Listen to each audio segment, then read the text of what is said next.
اگر وہ بھی ممکن نہیں ہے تو پھر کہتے ہیں کہ سر کے اشارے سے سجدہ کریں گے، اور اگر وہ بھی ممکن نہیں ہے تو پھر کہتے ہیں آنکھوں کے اشارے سے سجدہ کیا جائے گا۔ تو یہ اس طریقے سے انہوں نے جو ہے بیان کیا۔ اس کے بعد پھر کہتے ہیں کہ اگر کوئی شخص اپنی خاص جسمانی کیفیت کی وجہ سے اپنے ساتھ اعضاء کو زمین پر رکھنے کی قدرت نہیں رکھتا، فرض کریں کہ اس کا ایک پاؤں نہیں ہے، کٹا ہوا ہے بالکل، فرض کریں یہاں اس کے گھٹنوں کے اوپر سے ہی کٹا ہوا ہے، نہیں رکھ سکتا وہ ایک پاؤں مثلاً، یا اس کا جو ہے وہ ایک ہاتھ کٹا ہوا ہے، تو کہتے ہیں خاص جسمانی کیفیت کی وجہ سے اپنے ساتھ اعضاء کو زمین پر رکھنے کی قدرت نہیں رکھتا اور ویل چیئر استعمال کرتا ہے، فرض کریں مریض ہے، بالکل نہیں چل پھر سکتا، ویل پر بیٹھا، ویل چیئر پہ بیٹھا ہوا ہے، اگر اس کے لیے ممکن ہو کہ ویل چیئر کے دستے پر تکیے پر یا چارپائی پر سجدہ کر سکتا ہے تو اسی طرح سجدہ کرے۔ ویل چیئر کے دستے پر یعنی جہاں وہ ہاتھ رکھے ہوئے اگر وہیں کر سکتا ہے سجدہ تو وہیں سجدہ کرے، یا تکیے پر کرے گا یا چارپائی پر سجدہ کر سکتا ہے، تو اسی طرح سے سجدہ کرے گا اور اس کی نماز صحیح ہے۔ اور اس کے کہتے ہیں کہ علاوہ جس طرح ممکن ہو، چاہے اشارے کے ذریعے رکوع اور سجدے کو انجام دے تو اس کی نماز صحیح ہوگی۔ دیکھیں شریعت میں بہت آسانی رکھی ہوئی ہے، اور جس طریقے سے کہا بھی جاتا ہے کہ شریعت کے اندر خدا نے کسی کے اوپر جو ہے سختی نہیں رکھی ہوئی، اگر کسی کی قدرت میں نہیں ہے اور ممکن نہیں ہے اس کے لیے سجدہ کرنا عادی طور پر معمول کے مطابق اس طرح کیا جاتا ہے، تو اس کو پھر ہم نے آگے چھوٹ دی ہوئی ہے کہ وہ یہاں تک کہ وہ آنکھوں کے ذریعے سے بھی سجدہ کر سکتا ہے۔ اس کے بعد کہتے ہیں کہ اگر گیلی زمین میں نماز پڑھ رہا ہے اور بدن اور لباس کا آلودہ ہونا اس کے لیے مشقت کا باعث ہے تو قیام کی حالت میں سجدے کے لیے سر سے اشارہ کر سکتا ہے اور کھڑے ہو کر تشہد پڑھ سکتا ہے، یعنی وہ اب نہ سجدے میں جا سکتا ہے نہ کچھ ہو کر سکتا ہے، تو پھر کہتے ہیں کہ کیا کرے گا، کیا قیام کی حالت میں سجدے کے لیے سر سے اشارہ کرے گا اور کھڑے ہو کر ہی تشہد پڑھ سکتا ہے اگر اس کے لیے زمین گیلی ہے اور زمین پر نہیں بیٹھ سکتا۔ تو یہ کچھ مسائل تھے جو سجدے کے حوالے سے۔ ابھی اس کے بعد جو ہے وہ سجدے کی جو ہے وہ کیا کرتے ہیں، ذکر کو بیان کرتے ہیں کہ سجدے میں کون سا ذکر کیا جاتا ہے۔ رکوع کا انہوں نے سجدہ ذکر نہیں کیا، ذکر کہ رکوع کے اندر کون سا ذکر ہوتا ہے، کوئی بتائے گا کیا ہوتا ہے؟ سبحان ربی العظیم و بحمدہ اللہ۔ احسن، تو سبحان سجدے ربی، کا ہوگا سبحان ربی الاعلیٰ و بحمدہ، جی سجدے کا ہوگا سبحان ربی الاعلیٰ و بحمدہ، یہ سجدے میں ہوگا، رکوع میں سبحان ربی العظیم و بحمدہ۔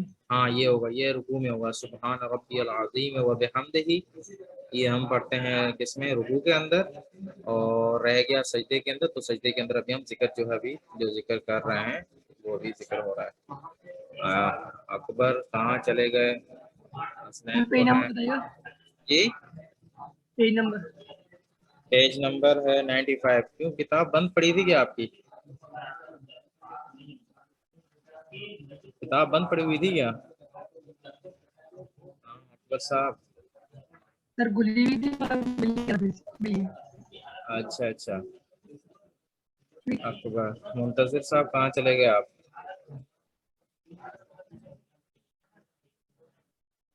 صحیح ہے، اس کا مطلب آج بہت کم ہے کیا؟ کتنے بچے ہیں؟ اچھا، 1 2 3 4، اکبر، اے نہیں پتا کون ہے یہ، 2 حسنین حیدر، 3 محمد، آئی فون 4 اور سید منتظر 5، اور تقریباً میں سمجھتا ہوں ہم کلاس کے اندر 9 بچے ہیں، 8 یا 9، پتہ نہیں بغایا کہاں ہیں، بعد میں کہتے ہیں کہ اٹینڈنس لگا لیں، دیر سے آتے ہیں۔ ذکر سجدے کو بیان کرتے ہیں کہ سجدے کا واجب ذکر ایک مرتبہ سبحان ربی العالی و بحمدہ کہنا یا 3 مرتبہ سبحان اللہ کہنا ہے، یعنی سبحان اللہ سبحان اللہ سبحان اللہ سبحان ربی العالی و بحمدہ، اور اگر اس کی جگہ دوسرے ذکر مثلاً الحمد للہ یا اللہ اکبر وغیرہ اسی مقدار میں کہے تو کافی ہے۔ مثلا اگر ہم سبحان ربی العالی و بحمدہ نہیں کہہ سکتے تو اس کی جگہ ہم الحمدللہ یا اللہ اکبر کہہ سکتے ہیں، یہ بھی کافی ہے۔ پھر اس کے بعد کچھ سجدے کے احکام بیان کر رہے ہیں، کہتے ہیں کہ جب آپ سجدہ کر رہے ہوں تو سجدے کی حالت میں آپ کا بدن جو ہے بالکل سکون کی حالت میں ہو، ساکن ہو، آپ کے بدن میں حرکت نہیں ہونی چاہیے، متحرک نہ ہو آپ کے بدن، بالکل جب آپ سجدے میں جا رہے ہیں بالکل ایسا محسوس ہو کہ آپ کے سکون کی حالت میں ہیں۔ ورنہ تو بعض لوگ ہوتے ہیں کہ اپنی انگلیاں ہلا رہے ہوتے ہیں، سر ہلا رہے ہوتے ہیں یا کچھ، تو ایسی چیزیں نہیں ہونی چاہیے۔ تو بیان کر رہے ہیں کہ سجدے کی حالت میں واجب ذکر پڑھتے وقت بدن کو سکون ایک کی سوال حالت، ہے، جی جیسے رکوع میں جیسے نماز جیسے رکوع میں ابھی گیا نہیں ہے مگر اس کو یاد آ جائے کہ کچھ رہ گیا ہے، کل رہ گیا، دوسری اور رکوع میں جا رہا ہوں، ہاں اگر وہ نہیں، واپسی پڑھ لے اپنا واپسی ہم نے تو غلط تو نہیں بات ہے۔ نہیں، ہم نے کل بیان کیا تھا کہ اگر قرات کے موقع پر کہ اگر رکوع میں نہیں گیا تو وہ دوبارہ اس سورے کو پڑھ سکتا ہے۔ یہ میرے خیال میں کس صفحے پر تھا، ظاہراً یہ پیچھے گزرا ہے کہ اگر کوئی بھول جاتا ہے قرات پڑھنا تو وہ کیا کرے گا، دوبارہ اس کو پڑھے گا اگر رکوع میں نہیں گیا تو۔ صحیح ہے نا، اسی طریقے سے نا سوال آپ کا بھی؟ منتظر صاحب، منتظر صاحب جی یہی کہہ رہے ہیں نا کہ رکوع میں نہیں گیا اور اس کو یاد آ گیا کہ میں نے فلاں سورہ یا ہم نہیں پڑھی، جی لیا میں نے آپ کی بات، سمجھ گئے نا؟ جی جی صحیح ہے، تو ابھی آگے بیان کر رہے ہیں کہ سجدے کی حالت میں واجب ذکر پڑھتے وقت بدن کو سکون کی حالت میں ہونا چاہیے، بلکہ اگر کسی ذکر کو سجدے میں مستحب کی نیت سے بھی پڑھ رہا ہے، یعنی کوئی واجب ذکر نہیں ہے لیکن ایک مستحب ذکر پڑھ رہا ہے سجدے کے اندر، سبحان ربی الاعلی و بحمدہ کی تکرار وغیرہ جیسے، تو تب بھی احتیاط واجب کی بنیاد پر بدن کو ساکن رکھنا چاہیے۔ تو بس قانون یہی ہے کہ ہمیں سجدے کے اندر بدن کو ساکن رکھنا ہے، اور اگر کوئی عمدن جسم کو ساکن نہ رکھے ذکر پڑھتے ہوئے اور اپنے بدن کو حرکت میں لے کر آئے تو کہتے ہیں کہ اس کی نماز باطل ہو جاتی ہے۔ یہ انہوں نے یہاں ذکر کیا، یہاں انہوں نے کچھ بہت گھما کر مسئلہ جو ہے وہ بیان کیا ہے، لیکن ہم کوشش کرتے ہیں اس کو سمجھنے، اس کو ہم کوشش، جی سجدے میں جاتے ہیں تو ایسے سجدے کا اوپر نیچے کرتے ہیں تو تھوڑا بدن تو ہلتا ہے ایسے۔ نہیں، یعنی کہنے کا مطلب سکون کی حالت میں ہو، یعنی آپ سجدہ کیسے نیچے اوپر کرتے ہیں سجدے کا، مجھے تو کبھی نہیں محسوس کیا۔ جیسے ہم نے ذکر کرتے ہوئے سجدے کے اندر ذکر ہوں، کرتے ہوئے سجدے کا پیچھے کی یعنی بدن ہلا تو نہیں، اگر تھوڑا سا ہے اور معمول کے مطابق ہے اور لوگ نہیں کہتے کہ وہ اپنے بدن کو ہلا رہا ہے اور ساتھ میں رکھا ہوا تو اس میں کوئی مشکل نہیں ہے، لیکن اگر زیادہ ہلائیں گے بدن کو تو اس سے جو ہے وہ باطل ہو جاتا ہے، سجدہ جو ہے وہ شمار نہیں ہوگا، نماز باطل ہو جائے گی۔ تھوڑا بہت جو ہوتا ہے وہ مسئلہ نہیں ہوتا اس کا۔ اچھا، یہ اس کو چھوڑ دیتے ہیں ہم، یہ جو انہوں نے الف اور بے دیا ہوا ہے یہ کچھ جو ہے تھوڑا انہوں نے ڈیفیکلٹ طریقے سے اس کو جو ہے وہ بیان کیا ہوا ہے، ٹھیک ہے نا۔ ابھی ہم آتے ہیں یہ جو انہوں نے نیچے پہ دیا ہوا ہے عنوان، ذکر کے وقت 7 اعضاء کا زمین پر ہونا، ٹھیک ہے، اسی پر دیکھیں صفحہ نمبر 95 پر نیچے، جو نیچے تقریباً فرض کریں کہ آخری 3-4 لائنیں چھوڑ کر اوپر حصہ، ذکر کے وقت 7 اعضاء کا زمین پر ہونا، کہتے ہیں جس وقت سجدے کا ذکر پڑھ رہا ہے کوئی شخص تو اگر کسی ایک عضو کو جان بوجھ کر زمین سے اٹھا لے تو اس کی نماز باطل ہو جائے گی، لیکن جس وقت ذکر کہنے میں مشغول نہیں ہے اگر پیشانی کے علاوہ دوسرے اعضاء کو زمین سے اٹھائے اور دوبارہ رکھے تو کوئی حرج نہیں ہے۔ مثلا ہم سجدے میں گئے، پیشانی رکھ دی ہم نے، اب کیا ہے ہم نے فرض کریں کہ غلطی سے کیا کیا ہے، دوسرے کسی بدن کے حصے کو اٹھا لیا، ہاتھ اٹھا لیا، کچھ اٹھا لیا، تو اس سے کوئی حرج نہیں ہے، ٹھیک ہے، لیکن اگر آپ جان بوجھ کر کرتے ہیں ایسا اور ذکر کر رہے ہیں ذکر کے دوران تو اس سے نماز باطل ہو جاتی ہے، لیکن ذکر کے علاوہ اگر ذکر نہیں کر رہے، فقط آپ کا سر پیشانی جو ہے زمین پہ رکھی ہوئی ہے، ابھی سجدے کا ذکر شروع نہیں کیا تو وہاں آپ سر تو نہیں اٹھا سکتے، پیشانی تو نہیں اٹھا سکتے، لیکن اگر کچھ اور جسم کا جو ہے وہ حصہ اٹھایا گیا ہے 7 اعضاء میں سے جو دوسرے حصے ہیں پیشانی کے علاوہ، تو کہتے ہیں کوئی حرج نہیں ہے۔ اس کے بعد پھر بیان کرتے ہیں کہ اگر سجدے کا ذکر ختم ہونے سے پہلے غلطی سے پیشانی کو زمین سے اٹھا لے، ہوتا ہے نا بعض اوقات ہم سجدہ ذکر پورا ہی نہیں ہو رہا ہوتا تو ہم نے جو ہے وہ سر اٹھا لیتے ہیں، تو وہ کیا کہتے ہیں کہ کہتے ہیں دوبارہ زمین پر نہیں رکھ سکتا، یعنی سجدے ذکر کرتے ہوئے سجدے کا اگر ختم نہیں ہونے سے پہلے، ختم ابھی نہیں ہوا ذکر، اور اپنا کوئی سر اٹھا لیتا ہے، پیشانی اٹھا لیتا ہے غلطی سے، تو اب وہ دوبارہ زمین پہ نہ رکھے اس کو، اور اسی کو ایک سجدہ شمار کرے بس، اب دوبارہ اس کو نہیں رکھے، اگر دوبارہ رکھے گا تو پھر نماز باطل ہو جائے گی، کیونکہ سجدہ جو ہے وہ زیادہ ہو جائے گا۔ لیکن اگر دوسرے مقامات کو غلطی سے اٹھا لے تو زمین پر رکھے اور پھر ذکر پڑھے، یعنی اگر مثلا فرض کریں کہ ہم نے ہاتھ اٹھا لیا ہے، ٹھیک ہے، غلطی سے ذکر کے درمیان، ذکر ختم ہونے سے پہلے، ٹھیک ہے، اگر ہم نے کوئی ہاتھ اٹھا لیا ہے تو کیا کرے گا، ہاتھ دوبارہ زمین پر رکھے گا اور پھر ذکر پڑھے گا۔ لیکن اگر آپ نے پیشانی اٹھا لی ہے ذکر ختم ہونے سے پہلے تو پھر دوبارہ نہیں رکھنی، اسی کو ایک سجدہ پھر کاؤنٹ کرنا ہے۔ اس کے بعد پھر تیسرا مسئلہ، اگر سجدے کے وقت پیشانی سجدے کے مقام پر لگے اور بے اختیار زمین سے اٹھ جائے، اٹھا لیں،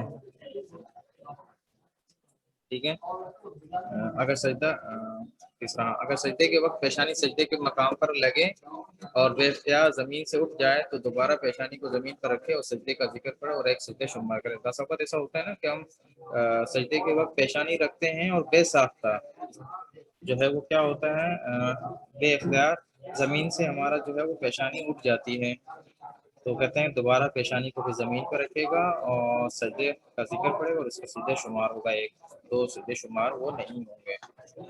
اس کے بعد پھر کہتے ہیں کہ سجدے کے درمیان سر اٹھانا، بیٹھنا اور ساکن ہونا، پہلے سجدے کا ذکر ختم ہونے کے بعد بیٹھنے تاکہ بدن ساکن ہو، پھر دوبارہ سجدہ میں جائے، یعنی یہ کام کرنے ہیں ہمیں، دو سجدے کے درمیان میں سر اٹھانا ہے، بیٹھنا ہے، ساکن رہنا ہے، پھر سجدے میں جانا ہے، یہ سارے کام انجام دینا ہے جو معمول ہم کرتے رہتے ہیں۔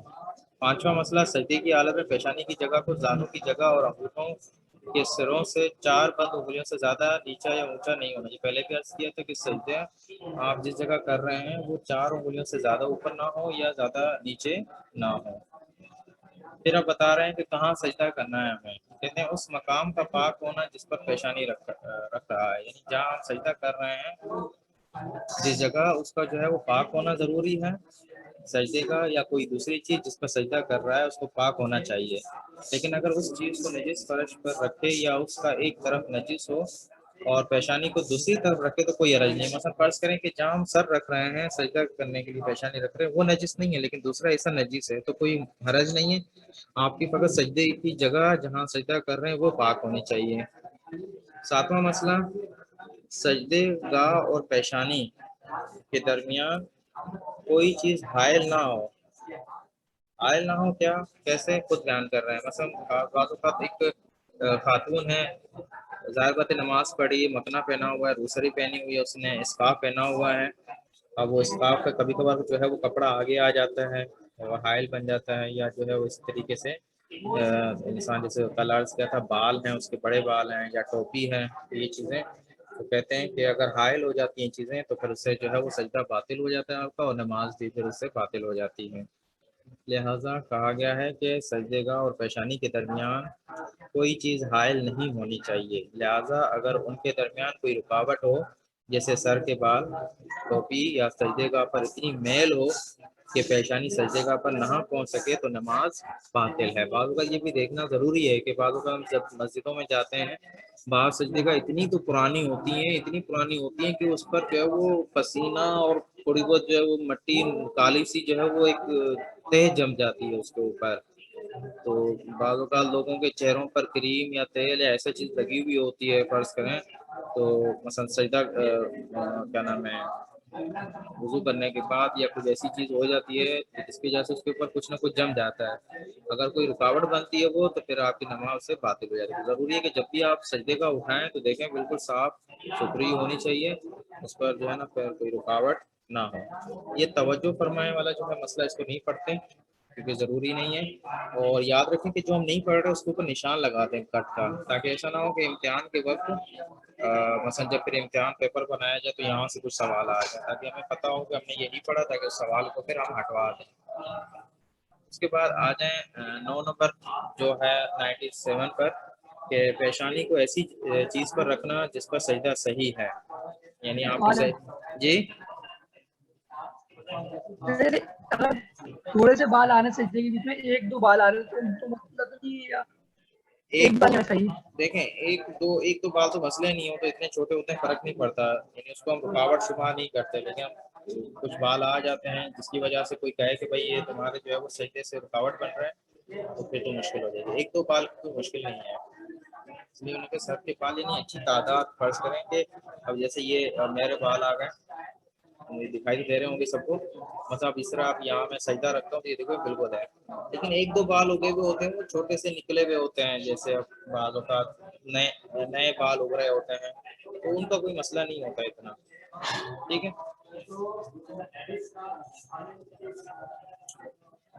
اس کے بعد پھر کہتے ہیں کہ پیشانی کو ایسی جگہ پر رکھنا جس پر سجدہ صحیح ہے. یعنی آپ ظاہر بات ہے سجدہ ان چیزوں پہ کریں گے جس پر سجدہ صحیح ہو، ہر جگہ پہ آپ کو سجدہ نہیں کرنا. انشاءاللہ وہ ابھی نیچے کچھ دیر کے بعد آئیں گے کہ جن چیزوں پہ سجدہ کرنا صحیح ہے. 10واں مسئلہ احتیاط واجب کی بنا پر، اب یہ بھی کوئی مسئلہ نہیں سمجھ میں آ رہا تھا اس کا کیا نتیجہ نکل رہا ہے، اس کو بھی کٹ مار دیں، کوئی وہ نہیں ہے، سمجھ میں نہیں آ رہا اس کا کیا ہے. بہرحال یہ یہاں تک، یہ 10واں نمبر نہیں پڑھا ہم نے، اس کو کٹ کا نشان لگا لیں سارے. اور اسی طریقے سے توجہ فرمائے والا بھی، اور پیچھے جو الف اور بے 95 کے اوپر جو ہم نے الف اور بے کو نہیں پڑھا اس کو بھی آپ جو ہے وہ کٹ لگا دیں پینسل سے یا پین سے، تاکہ جو ہے وہ پیپر آ جاتے ہیں ان چیزوں پر جس پر سجدہ کرنا صحیح ہے. دیکھیں یہ کہتے ہیں کہ ایک آپ کو ایک قاعدہ دے دیتے ہیں، قانون دے دیتے ہیں، اس قانون کو ہمیشہ ذہن میں بٹھا لیں، بہت کام آتا ہے یہ، تاکہ کہیں بھی اگر آپ کے پاس جو ہے وہ سجدے کا نہ ہو یا کوئی ایسی چیز نہ ہو جو آپ کو سمجھ میں نہیں آ رہی جس پر سجدہ صحیح ہے، تو یہ قانون آپ یاد رکھ لیں. چھوٹی چھوٹی چیزیں یاد رکھنے کی ضرورت نہیں ہے. قانون کیا ہے؟ کہتے ہیں کہ زمین اور جو کچھ چیزیں زمین سے اگیں، زمین پر سجدہ صحیح ہے، اور جو چیزیں زمین سے اگیں، اور جو چیز زمین سے اگ رہی ہے اس کی 3 شرطیں ہونی چاہیے: کھانے والی نہ ہو، پہننے والی نہ ہو، اور معدنیات میں سے نہ ہو. معدنیات میں سے کیسے؟ مطلب فرض کریں کہ ہیرا ہے، سونا نکلتا ہے، چاندی نکلتی ہیں، اس طریقے سے مثلا دوسری چیزیں جو پتھر، جو قیمتی پتھر معدنیات میں سے ہیں اس پر تو آگے جا کے کہیں گے حقیق وغیرہ یا دوسرے جو پتھر ہیں ان پر سجدہ صحیح ہے. لیکن یہ 3 شرطیں آپ یاد رکھیں کہ جو زمین اور زمین سے اگنی والی چیزیں جو ہو رہی ہیں زمین سے، اس میں یہ 3 شرطیں اگر ہیں، یعنی مثلا منفی صورت میں، تو ہم اس پر سجدہ کر سکتے ہیں. یعنی ایسی چیز اگ رہی ہے زمین سے جو کھائی بھی نہیں جا سکتی، پہنی بھی نہیں جا سکتی، مثلا فرض کریں روئی وغیرہ. اب روئی جو ہے وہ زمین سے جو ہے وہ اگتی ہے اور اس سے کپڑا بنایا جاتا ہے، ہم روئی کے اوپر نہیں سجدہ کر سکتے. کھانے والی چیزیں جیسے پتے ہیں، مثلا فرض کریں جیسے یہ کہیں گے ایک خاص پتے آگے جا کے بیان کریں گے، اس کو پتے بعض کا کھائے جاتے ہیں، جیسے پان کا پتا ہے کھایا جاتا ہے، تو اس پر ہم سجدہ نہیں کر سکتے. ایسی چیزیں، لیکن وہ چیزیں جو وہ پتے جو نہیں کھائے جاتے، جانور کھاتے ہیں، جانور کو معیار نہیں ہے، ہم نہیں انسان نہ کھاتے ہیں، جانور بھلے کھاتے ہیں. اسی طرح ہم کہتے ہیں گھاس گھوس پر بھی ہم سجدہ کر سکتے ہیں. تو آگے جا کے جو ہے بالکل آسان ہے، اس کو پڑھتے جاتے ہیں. ہاں یہ بیچ میں ٹائمنگ پوری ہو گئی تھی اس کی، ہم دوبارہ کنیکٹ ہوئے ہیں، چلا ہے ابھی کچھ وقت ہے. کارڈ نہیں کیا ہوگا نا اس کا، جی ہو جاتا ہے اس کی جو زوم کی تھی وہ اس کے پیسے پیڈ کیے ہوں گے نا انہوں نے. ہاں ٹائمنگ سیٹ کی ہوئی ہے تو اسی وجہ سے، کیونکہ میرے خیال میں 40 منٹ ہو گئے تھے، کیونکہ ہم نے 10 منٹ پہلے شروع کیا تھا، یعنی 6:50 پہ شروع کیا تھا، اس وجہ سے. ٹھیک ہے نہیں آگے سر، آگے اس کی 40 منٹ کی ہوتی ہے کلاس، جی 40 منٹ کی ہوتی ہے کلاس، سیٹ نہیں کی ہوتی ہے اس کی، ٹوٹل 40 منٹ ہوتے ہیں کلاس میں. ہاں ٹوٹل 40 منٹ ہوتے ہیں، لیکن ہم نے وہ پہلے حصہ جو ہے وہ حدیث کا رکھا ہوا ہے، اور پھر کچھ ایسی باتیں ہو جاتی ہیں، تو وہ جو ہمارا جو ٹارگیٹ ہے وہ پھر پورا نہیں ہو پاتا. مسئلہ نہیں ہے، آسان ویسے ہیں، آسان ہیں چیزیں، تو 5-10 منٹ صحیح آپ 5-10 منٹ آپ برداشت کریں مجھے. تو انشاءاللہ ختم کرتے ہیں. تو کہتے ہیں کہ وہ چیزیں کہ جو پہننے والی ہوں یا کھانے والی ہوں اور زمین سے اگتی ہوں ان پر سجدہ صحیح نہیں ہے، جیسے روئی ہے، گندم ہے وغیرہ. اور معدنی چیزوں پر بھی ہم جو ہے جو زمین شمار نہیں ہوتی، کیونکہ معدنیات وہ زمین شمار نہیں ہوتی، ان پر آپ سجدہ نہیں کر سکتے. جیسے شیشے کے اوپر یا فلز کے اوپر، لوہے وغیرہ کے اوپر آپ سجدہ نہیں کر سکتے. آپ نے کبھی سجدے کا لوہے والی دیکھی ہے کہیں؟ وہ کون ہے اس کا وہ کا چارجر تو آپ کے مائک کھلے ہوئے ہیں، کم دے یار وہ بند ہونے والا ہے. آواز نہ کریں، مائک کھلے ہوئے ہیں آپ کے، آواز نہ شور نہ کریں. Sorry Saqlain sorry sorry. Saqlain صاحب. اچھا، تو اس کے بعد پھر کہتے بھول ہیں. گیا تھا میں مائک بند کرنا. Sorry sorry. اچھا ٹھیک ہے. پھر اس کے بعد دوسرا مسئلہ ہے کہ سنگ مرمر پر اور دوسرے پتھر جو عمارت کی بناوٹ یا زینت کے لیے استعمال ہوتے ہیں، مثلا ٹائلز وغیرہ جو ہم استعمال کرتے ہیں ان پر سجدہ کرنا صحیح ہے. اور اسی طرح حقیق، فیروزہ اور موتی وغیرہ پر سجدہ کرنا صحیح ہے. اگرچہ احتیاط مستحب یہ ہے کہ ان پر سجدہ نہ کیا جائے. مثلا کس پر؟ حقیق، فیروزہ، موتی وغیرہ، ان پر مستحب یعنی سجدہ کر سکتے ہیں، لیکن احتیاط مستحب یہ ہے کہ اس پر نہ کیا جائے. تیسرا مسئلہ اس کے بعد کہتے ہیں سجدہ ان چیزوں پر صحیح ہے جو زمین سے اگتی ہیں اور صرف حیوان کی خوراک ہیں، جیسے گھاس پھوس. اب یہ دیکھیں ہم نے کیا کہا تھا کہ وہ چیز جو زمین سے اگے، نہ انسان کی خوراک ہو نہ انسان اس کو پہنے، اس پر ہم سجدہ نہیں کر سکتے ہیں.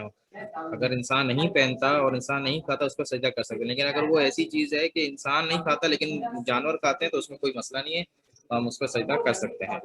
اچھا، چائے کے سبز پتوں پر سجدہ کرنا کیا ہے؟ کہتے ہیں کہ چائے کے سبز پتوں پر سجدہ کرنا احتیاط واجب کی بنا پر صحیح نہیں ہے، کیونکہ چائے کے سبز پتے کیا ہوتے ہیں؟ وہی چائے ہوتے ہیں، ان کو سکھایا جاتا ہے اور بس، اور چائے کے طور پہ استعمال ہوتی ہے، پی جاتی ہے، کھائی جاتی ہے، یعنی پینا حساب ہوتا ہے. تو یہ تو صحیح نہیں ہوگا. لیکن کاوے کے درخت کے پتوں پر سجدہ کرنا صحیح ہے. کاوا یعنی میرے خیال میں یہاں مراد کافی ہے. یہ جو کافی بنائی جاتی ہے، کافی کا بھی ایک درخت ہوتا ہے، اس کے کچھ پتے ہوتے ہیں.